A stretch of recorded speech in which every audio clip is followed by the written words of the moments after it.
नमस्कार बंधुरा village food cooking বাড়িতে চ্যানেলে সবাইকে স্বাগত। বন্ধুরা, আলু আমাদের নিত্যদিনের খাদ্য তালিকায় বিদ্যমান। এটি একটি জনপ্রিয় সবজি। সব রকম সবজির সঙ্গেই কিন্তু আলু খাওয়া হয়। তো আমি এখানে আলুর একটা রেসিপি করে দেখাচ্ছি। তো আলুকে আমি প্রথমে একদম মুচমুচে আলুর একটা রেসিপি তৈরি করে দেখাবো। তো প্রথমে আলুকে সরু সরু করে লম্বা লম্বা করে কেটে নিয়েছি। তো এখানে আমার 4টে আলু আছে। তো আলুটাকে আমি লবণ দিয়ে জল দিয়ে ঢেকে দিয়ে রাখছি। তো এটা আমি 1 ঘন্টার মতো ঢাকা দিয়ে রেখে দেবো।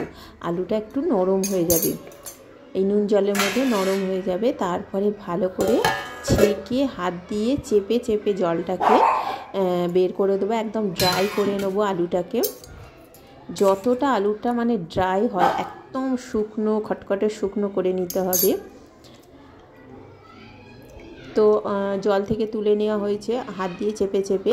এরপরে একটা আমি শুকনো কাপড়, সুতির কাপড় দিয়ে ভালো করে জলটাকে আমি শুকিয়ে নেব। তারপরেও আমি পেপার দিয়ে আলুটাকে একদম মানে পেপারের মধ্যে জলটা ভালোভাবে টেনে নেয় পেপার। তো সেই পেপারের মধ্যে আলুটাকে আমি ড্রাই করে নেব। আর আলুতে কিন্তু অল্প পরিমাণে ভিটামিন এ, বি ও সি আছে। আর আলু কিন্তু উচ্চ রক্তচাপ কিংবা হাইপার টেনশানে ভুগছেন যারা, তাদের কিন্তু আলু খুবই উপকারী। আলুতে থাকা পটাশিয়াম হাইপার টেনশান কিন্তু দূরে রাখে।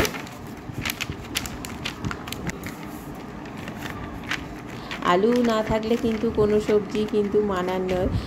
প্রত্যেকটা সবজিতেই বলতে গেলে আলু দেয়া হয়। তো এরপরে আলুগুলোকে আমি ভালো করে ড্রাই করে নিয়েছি। এরপরে 1 চামচের মতো মরিচ গুঁড়ো দিয়েছি আর 2 চামচের মতো ময়দা দিয়েছি, দিয়ে ভালো করে মেখে নিচ্ছি। তোমরা চাইলে এখানে লঙ্কা গুঁড়োও অ্যাড করতে পারো। এরপরে হাত দিয়ে ভালো করে আলুগুলোকে মশলাটার সঙ্গে মেখে নিতে হবে। ময়দা আর মরিচ ভালো করে মেখে নিতে হবে।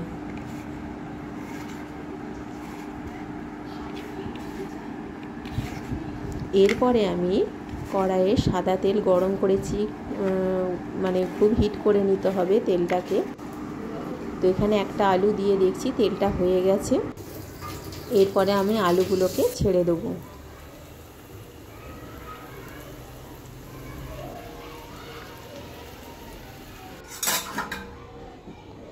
আলুগুলোকে কিন্তু বেশ লাল করে আমি ভেজে তুলে নেব।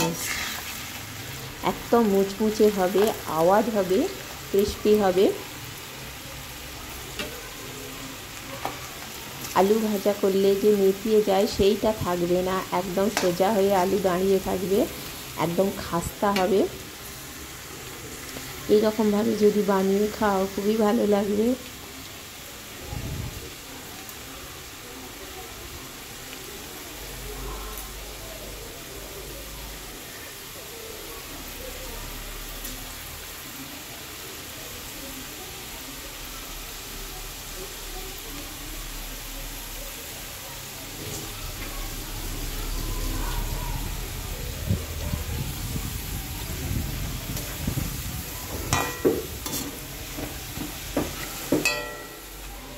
এটা কিন্তু ডুবো তেলে ভাজতে হবে, একটু বেশি পরিমাণে তেল দিতে হবে।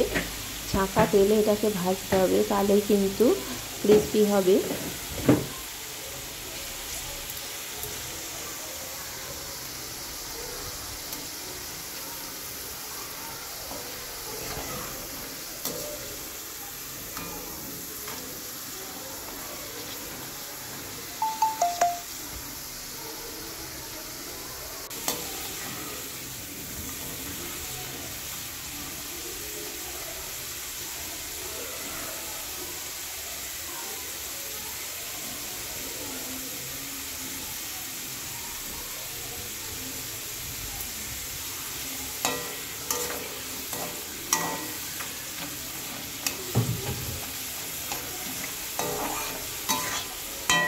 বেশ লাল লাল হয়ে গেছে, আমি এবার এটাকে তুলে নেব।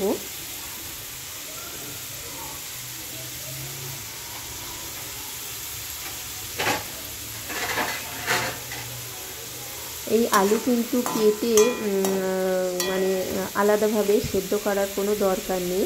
এটাকে নুন জলে কিন্তু ডুবিয়ে রাখবে, 1 ঘন্টার মতো ডুবিয়ে রাখবে। তো কত সুন্দর আওয়াজ হচ্ছে।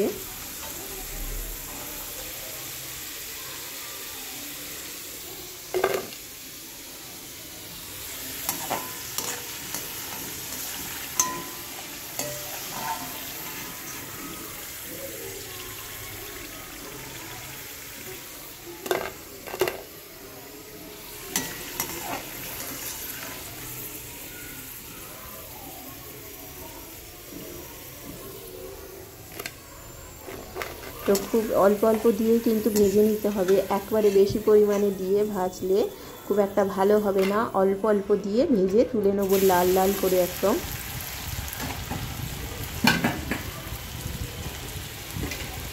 একদম খনখন করে আওয়াজ হচ্ছে আলুগুলো।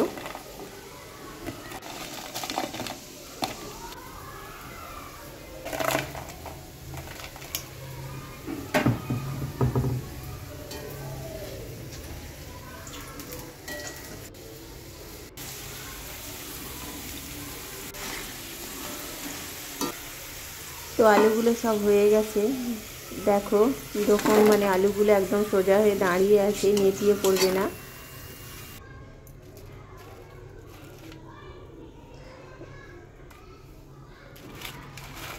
এরপরে আলুতে বিট নুন দিয়ে মেখে নেব, বিট নুন আর একটু মরিচ। বিট নুনটা দিলে খেতে টেস্টি হবে আরও। এটা আমি সসের সঙ্গে পরিবেশন করব।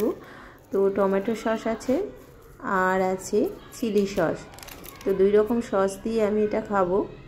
আমার তো দেখে একদম জিভে জল চলে আসছে, আমি আর আমার মেয়ে খাবো। তো বন্ধুরা, এই রেসিপিটা কেমন হয়েছে অবশ্যই আমাকে জানাবে। আমার চ্যানেলটিকে সাবস্ক্রাইব করবে, লাইক করবে, শেয়ার করবে। যারা এখনও পর্যন্ত আমার চ্যানেলটিকে সাবস্ক্রাইব করোনি, প্লিজ প্লিজ আমার চ্যানেলটিকে সাবস্ক্রাইব করে দেবে, তাহলে তোমাদের কাছে এই রকম ঘরোয়া নিত্য নতুন রেসিপির নোটিফিকেশান চলে যাবে। তো আজকের মতো টাটা বন্ধুরা, আবার অন্যদিন অন্য রকম রেসিপি নিয়ে চলে আসবো। তো তোমরা ভালো থাকবে, সুস্থ থাকবে।